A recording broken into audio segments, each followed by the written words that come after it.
We're here to talk about small business sales intelligence, and what small business sales intelligence is really a curriculum that I've developed kind of over the years of starting my own companies and really explaining some of the concepts on why we're doing what we're doing to other business owners. And the way I treated my employees and still do is as a business owner.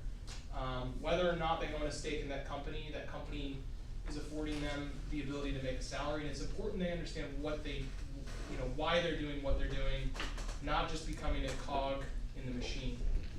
So that's what small business sales intelligence. Tonight we're here to talk about digital marketing. This is a multi-part series. Tonight is really step one, and then we can get into ever more detail. But really what we do is we take a skills-focused approach to these concepts. So I'm not here to tell you, here's how to run a Facebook ads campaign that's effective. I'm here to tell you, how do you analyze if the campaign you ran was effective? What does that even mean? In today's digital world, there's all these things being piped to people, and it's really hard to have a concept of, am I doing the right thing or am I doing the wrong thing? So that's what we're here tonight to learn, is how do you conceptualize even how to approach whether or not you should put your money into digital marketing, okay? So just to start out, I'd like to poll the audience for, when I ask you, what are some of the digital marketing systems you can think of, what pops to mind? You can just raise your hand, shout it out, do whatever. Chipmonkey? No, it's a Constant Contact? Constant Contact, there we go. Okay. Oh, MailChimp was the other one. SurveyMonkey. MailChimp. Okay, so Constant Contact, MailChimp. SurveyMonkey, is that one? Yeah. Okay. Put it on there. What else you guys got? What else is Instagram, Facebook. Okay. Google Ads. Facebook. I know I'm like a super sloppy writer, so I apologize, but Instagram, Facebook, Google. What else you got? Would you put Google and AdWords in the same one, or is it Google no, AdWords we can separate? we can take AdWords out. Okay. How about email? Anybody use email? All right. Twitter. Evite, that's good. Anything else? Snapchat. Alright, Snapchat. LinkedIn.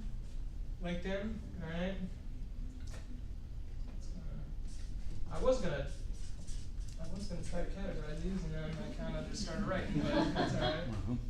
Alright, so we got a lot, right? And you probably see, as we start talking about this stuff, these things kind of bucket a little bit, where you're like, okay, those kind of fit together, these ones fit together, these other ones fit together. Each one of these has a purpose. Not everyone fills the same need, right? So how many of you have heard of a sales funnel? All right. So digital marketing has its own funnel, right? The idea is, I'm going to go find these customers, and at some point they're going to become my customer. Now, who knows how that's going to happen? We'll cover that, but there's some sort of process for getting everybody in the world down to, all right, they bought from me. So when we talk about, your sales funnel, there are kind of four main steps, and if you've got a handout, if you don't have a handout, by the way, they're behind you. There are really four main steps to consider when we're talking about how a sales funnel works. All right, and the first step one is lead generation. All right, lead generation is going out and saying, all right, who out of the 7 billion people in the world is interested in buying my product, and how are they going to even find out about my product or service to begin with, right? It's I haven't even landed the sale, but you're willing to talk to me. All right, so we get people into our customer funnel. So when we talk about lead generation in digital marketing, the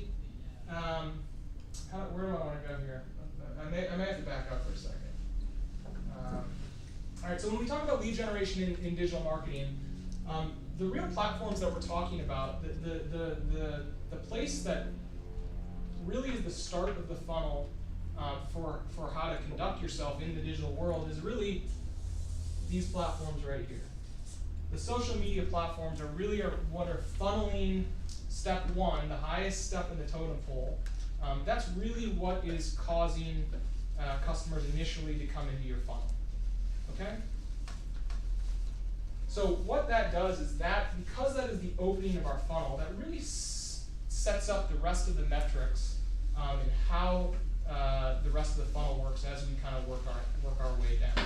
All right, so I just want to put that up there so you kind of understand where we're starting and really why the social media platforms are very, very important to this funnel, because they set the baseline math for how we kind of conduct ourselves and the analysis we do at the end of this thing. All right? Any questions on that? Yeah. I was gonna say, should we hold questions to the end? No. Like, So right this is a lecture like classroom format. Like Okay, cool. if I'm saying something that doesn't make sense, yell at me. No, I was just wondering if social media outlets were as effective for like B2B as they are to B2C, like business to business. Are those three still where you would go if you were trying to? Sure. So that's a very complex question. Yeah. Yes and no. I'll actually what I'm going to show you here is how to think about this, and it may inform you on really just how to look at the platform a little bit different. Like targeting it differently. Because it gets down to price. Yeah. Mm-hmm. And price of what you're trying Right. to do. You may be a business where Instagram works fantastic, and you go on LinkedIn and you get nothing. You may Right. be a business where you go on LinkedIn.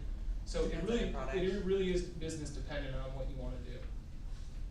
All right, so the goal is to move my customer from here down to here. So what's at the bottom? At the bottom is buy. All right, that's where they're buying. So through the process, we get customers coming in up here. We get customers coming out here buying.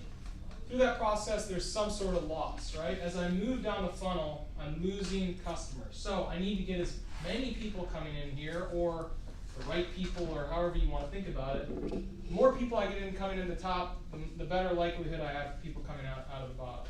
All right, so that's very simple how the funnel works. So the way we analyze this funnel is with a concept called customer lifetime value. Has anybody heard that term? Do you know what that term means? Okay, so customer lifetime value. What that means is when you think about a customer walking in your door, using your service, whatever, you've never met them and now you've met them, all right? The first time they buy something from you, they become your customer. Now the goal is that customer doesn't just buy from you once, right? You want repeat buys. It's easier to sell something to someone you've already sold to before. So what customer lifetime value is it's the average amount of profit that you can make from a customer over the average lifetime of a customer. So really, this is tough to do for a brand new business. Sometimes you need to look at comparables, things like that. But really, if you've been in business for some amount of time, you can kind of ballpark, hey, when I get a new customer is worth X amount of dollars to my business over the long run, right? So that the amount of profit I get out of an average customer over the lifetime of them in my company is called customer lifetime value, LTV. All right? Does that make sense? All right. So that's what we're trying to really maximize. If you think about it, we want our customers to be worth everything. So what we're trying to do with digital marketing is we're trying to get something greater than this, right? I want my customers, the amount of money I spend on marketing needs to be less. It needs to be less than the customer lifetime value. Otherwise, I'm just spending money to market, right? Your customers need to be profitable. So if you're spending more money marketing to a customer than you are getting that money out, you're losing money. All right, so the goal is, however the math works through this system, to get something that is to spend. Did I do that backwards. somehow? Yeah, it's I'm just backwards. Sorry. Apologies. So I want whatever I spend on marketing to be less than that customer lifetime value, alright? So there's two more steps that kind of come in here. So the way digital marketing generally works, normally you don't run a Facebook ad and then you don't run a Facebook ad, have somebody click on that, and they automatically buy. If that happens, consider yourself either amazingly good or amazingly lucky. In general, the customer funnels through a process of turning them, of going from lead generation into becoming a customer out the other side. So the way the process normally works is you generate the lead, meaning they saw my ad on Facebook and they clicked on my ad. All right, so that customer bumps over into the next part of becoming or what do I have on this one? I changed it. I'm sorry, I changed the terminology a little bit. So this is contact capture. Okay, so they click on my ad, they come to my website, I've got a form that says, let me know who you are. From that, you're going to get some amount of people that are, okay, I'll give you my email address to try the product or schedule a call or get a coupon or something that some way you're capturing their email address. From there, the normal process is you run a drip campaign. And what a drip campaign, it's called drip email marketing. The reason you guys are probably getting, if you go in your Google account, you go over to promotions, you'll see 5,000 emails, is most companies, you've gone and you've given them their email, and they're running a drip campaign to you. And what that means is periodically, they're sending you an email in the hopes that at some point, you will become one of their customers. And what they've done is basically they've said, all right, I have your email. Well, I can send you email into infinity, and at some point, as long as I do that long enough, you'll become one of my customers. So the goal is to keep you in that wheel as long as they can, and hopefully at some point you'll pop out the bottom. All right, so that's the process. The process goes from lead gen to contact capture to drip marketing to ultimately someone becoming a buyer. Is that clear? Any questions on how the actual process works? Okay. So clearly, again, how the process works, I run a social media ad. That person clicks on my link, they come to my website. I get their email information, I send them an email on a recurring basis. At some point, they see a deal or they see a product I'm promoting or my service they like, they go to that, they buy, and they become my customer. All right, so that's the general process. So what we actually see, so if I can put some numbers to impress upon you the likelihood of somebody actually moving through that funnel. What we actually see is going from lead generation to contact capture. So the number of people that click on an ad and actually give up your email address. So here to here, it's about 6%. Right? So that's like a really good number. So you lose like 93% of the audience. You're losing 94% of 94. the people that click on your ad. They're clicking on the ad and they never do anything. They see your website. It doesn't mean it's valueless. I'm just saying you can't do anything else about it. Well, it gives you a smaller niche of people that are interested. So Sure. the people that are moving forward are Sure. engaged. Sure. Okay, so it's 6%. It's kind of broad industry. All right, so now let's say I've got that 6%'s emails. All right, so the next thing, I'm going to run my drip campaign and I want to turn them into buyers. Okay.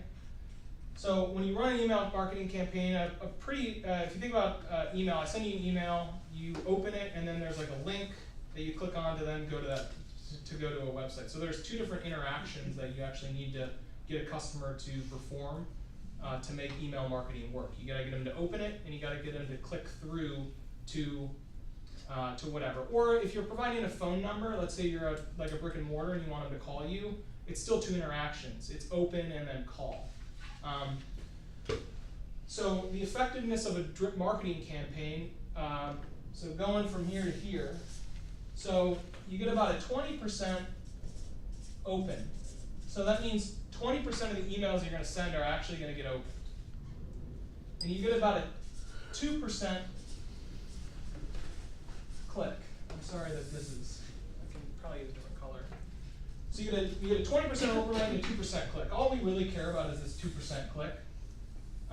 So 2% of the emails I send are actually clicking through to my buy. Now, some percentage of that may actually not turn into customers, but you're getting pretty close, right? Where really analyzing that comes down to really understanding your business. But yeah. So it's not 2% of the 20%; it's 2% of the total. It's actually 2% of the. I'm sorry, it's 2% of the 6%. Of the 6%. Okay.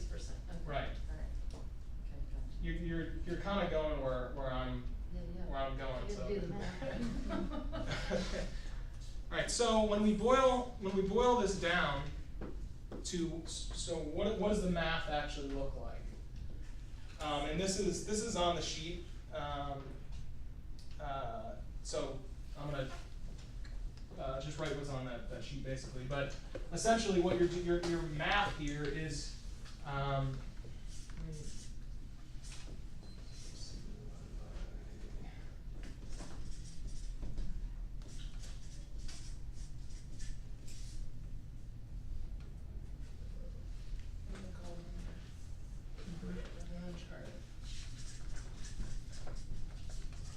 Alright, so here's your math, and I'm sorry that this is a little. So your math here is your CPC, which is your cost per click. What that is it's the cost here, right? And this is where I was saying you kind of want to test some of this stuff out. Cost per click is actually how these social media platforms are going to charge you, for the most part. There's other ways to do some of this stuff, but this is high level. So depending on who you're targeting, depending on your audience, depending on the platform, depending on your product, all those things will impact what the social media platforms want to charge you. All right, so that's your cost per click number. In general, these things are like, something like 20 cents to $1 per click. You can get real focused, real targeted, real good Google AdWord type things and pay several dollars for a click. That's at the top. So it depends on pricing really depends. That's where I was saying unless you really know what's going to work, testing these things is really business dependent, and you kind of need to look at who am I targeting, what's the price, because it may make sense to advertise on a less efficient platform, but your price is way lower. So it kind of depends. Yeah. No, yeah, I got it. Okay. Do you also think for small businesses, like click through to the landing page is more effective than like a video completion rate? Yeah, so I'm gonna, I have my opinion on, I have my opinion on small business and how small business should handle this. Let me get into how you should approach this. So let me run through two examples of, so you can understand, okay, how does this actually play out with real numbers? So let's say you're a dentist. All right, you're a dentist. You're doing fillings. You're doing, you got your general cleaning. Your customer is coming every 6 months. Most people don't change their dentist unless they move. You've got a pretty good revenue stream as a dentist. So, Ron, is he here? He's in the room over there. All right. Well, the guy in there, he advertises the dentist, so he's my where I get these numbers from. So it's their LTV is something like $1,800 to $2,000. All right. So it's the amount of profit that dentist generates over a customer. So what they tell their staff is, hey, when somebody calls, you better pick up that phone because it's worth $2,000 to us. Right? That's how they conduct their business. So when you roll this back, on a CPC, what that means is they can spend $2.40 on a click and come out profitable. Anything under that, they're saving money. Anything over that, they're losing money. That's what the math says. Now let's say you're a retailer, and the way you approach this is let's just say you're a convenience store, all right? And the way you're approaching it is, I get somebody to come in, and they come in and they leave, and I don't have a real long customer lifetime. So let's say on the other end of the spectrum, let's say my LTV is $10. What that means is my CPC is 1.2 cents. So if you spend more than 1.2 cents on a click, you cannot be profitable running a social media marketing campaign. So you can see having an LTV that is high is very important for getting to a break-even digital marketing campaign. And the reason this stuff is, if you think about it, this makes a lot of sense. Who has all of the data for what's going on here? It's these guys. They not only know who your customers are, they know what your business is, they know who your competitors are, they know your pricing. They're pulling all the profit out of the system, all of it, because they know everything. So why are they trying to give you an advantage over anybody? They're not. So you need to approach this very carefully, because it is not made to be easy. In fact, what it's made to do is it's made to, for small businesses, it's actually made to be very hard for you, so you can lower the effective cost rate for bigger businesses and help fund them running ads. So your failed campaigns are helping grow big businesses. All right, that's how to think about this stuff. Is you need to come at this with a scalpel, not let me test. All right, so just that's my approach to digital marketing. It is you need to come at it very, very cautiously. Now there are ways of doing this very, very effectively, and I'm going to get into a couple, and then the goal is that there's again, like I said, there's kind of more stuff that we get into to really how to do this effectively. But let me talk about how to do this effectively. So if you can figure out how to get to break even, the question is, well, should I run a marketing campaign? My suggestion is absolutely 100%. If you can run a digital marketing campaign at zero profit with this math, you 100% should, because there's all sorts of leaks that happens. There's going to be people that jump from here to here. There's going to be people that jump from here to here. Those jumpers, those line jumpers, that's actually profit to you from a math standpoint, because what it means is it's their efficiency gains that you did not account for. They're cash in your pocket. So if you can figure this math out for your business and you can figure out how to work it, you should run that campaign. And clearly, you should figure out how to continue to make that campaign more and more effective over time with various tools that we can talk about. But so that's one. I would argue that you should run a zero profit campaign. Now, how do you what are other ways that you can actually make this further more more profitable, I guess. Well, one is to cut this step out. Get rid of this step.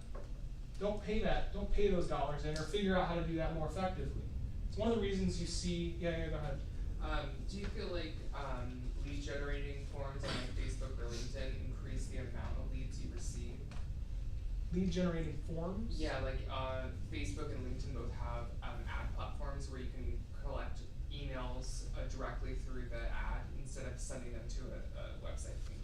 Sure. I would say look at CPC. Look at the cost per click. It's likely way higher to account for it. Okay. I don't know. I'll look into it. Okay.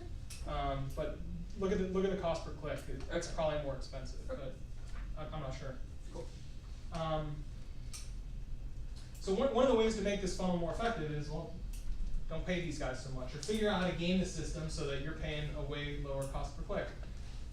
It's one of the reasons you see the rise of social media influencers, because they're willing to deliver clicks at a far lower rate, in some cases, not in all cases, at a far lower rate than Facebook may be charging to actually utilize the platform to deliver ads. So that's one method. Hijack this. All right. The other are down here. One of our sponsors tonight actually attacks the contact capture piece and delivers a very efficient way to capture contacts. So think about, all right, well, I know I got to get their email. What's an efficient way to get an email? How can I do it less than it costs me here? And again, you can run the math, knowing that it's 6%, find out what the cost per click is, and then figure out, okay, is there a way for me to do a different type of marketing? I'm not sure what that is. We can talk about that. There's different tools. But is there a different way for me to do that to attack contact capture? Or how about drip marketing? There's different ways to do this. Drip marketing, if you really think about it, it's organic marketing. All right? And if you think about this here, this is really building an audience from the ground up. I've got an Instagram following, and I'm going to just keep marketing my brand, and over time that's going to build and build and build and build. That's actually the most effective way of hijacking this, because what did that cost you? It cost you time. It didn't really cost you anything. And frankly, those followers are infinitely more loyal, than anybody you're going to pay to be in your funnel. So this is a very effective method. Problem is, it's time.